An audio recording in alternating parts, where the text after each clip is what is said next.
फिर से आपका छोटे से ब्लॉग में स्वागत है। जैसा देख रहे हो इधर बन रही कॉफ़ी अपनी, इसको पियेंगे और फिर जाएंगे कंपनी।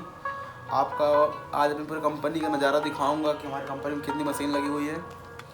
बस ऐसे वीडियो बनेगी दोस्तों, वीडियो को स्किप मत करना, लास्ट तक ऐसे बन रही है। जैसे पास से दिखा रहा हूँ, ये देखिए दोस्तों, जैसे आपको दिखाई दे रहा होगा ये चाय बन रही है, सॉरी चाय नहीं कॉफ़ी है। और अभी हम लोग चलेंगे कंपनी, तो ऐसे बहना है ना, वीडियो को स्किप मत करना। एंड दोस्तों मुक्का ऐसे दूंगा, मुक्का सॉरी ऐसे बोला भाई, सीरियस मत लेना।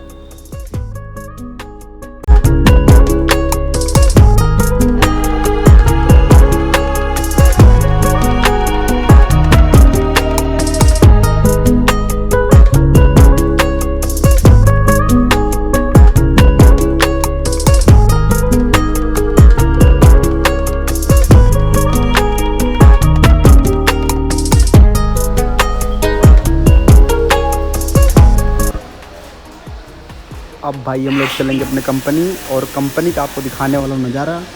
तो ऐसे वीडियो में बन रही है, वीडियो को स्किप मत करना भाई। अगर नए हो तो चैनल सब्सक्राइब करो और लाइक करो, कमेंट करो, और दोस्तों में ऐसे मुझे सपोर्ट और प्यार देते रहो। तो ठीक है दोस्तों, दिखाता हूँ, आगे चलते हैं। ऐसे बन रहा वीडियो मेरे भाई, दिखाता हूँ लोग कैसे काम करते हैं।